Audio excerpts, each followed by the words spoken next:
औज़ुबिल्लाहिमिनश्शैतानिर्रजीम बिस्मिल्लाहिर्रहमानिर्रहीम। अस्सलामु अलैकुम। करोड़ों दुरूद सलाम मोहम्मद मुस्तफ़ा सल्लल्लाहु अलैहि वसल्लम और आले मोहम्मद पर। हींग के बारे में आपसे बात करेंगे, जिसको अंग्रेजी में एसाफोटिडा कहा जाता है।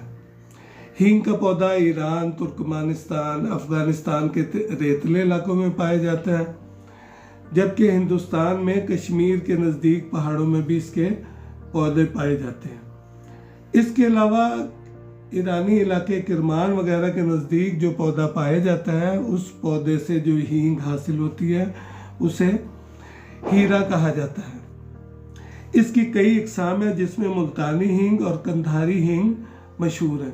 ये एक जादुई जड़ी बूटी है जिसको मसाले के तौर पर इस्तेमाल किया जाता है।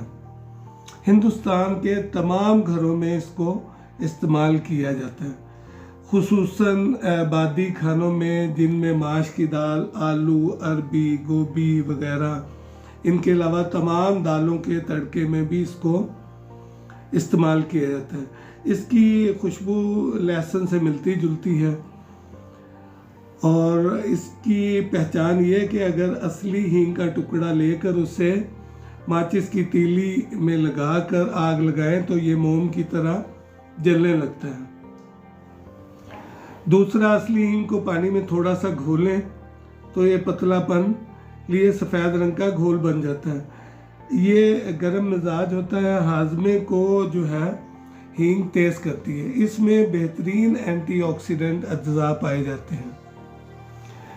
इसका इस्तेमाल बहुत कम किया जाता है। एक चुटकी का इस्तेमाल किया जाता है किसी चीज़ में तड़का लगाने या इसको शामिल करने के लिए। ये कुदरती एंटीबायोटिक है जो जिस्म से जहरों को निकालती है, फूड पॉइजनिंग को फ़ौरन आराम पहुंचाती है, हाजमे को तेज़ करती है, मतली, बदहज़मी, भूख की कमी, गैस, अफारा, पेट के कीड़ों को मारती है, हाई ब्लड प्रेशर को कम करती है, मिर्गी, लकवे के लिए, जिस्म की सूजन, हर किस्म के दर्दों के लिए बहुत मुफीद है। कोलेस्ट्रॉल और ट्राइग्लिसराइड को भी ये कम करता है। मैदे और दिल के लिए बहुत फ़ायदेमंद मानी गई है। आपने मुझे इतना वक्त दिया, थैंक यू वेरी मच। मिलते हैं नई वीडियो के साथ। अपना और अपनों का ख्याल रखिएगा। अल्लाह हाफिज़।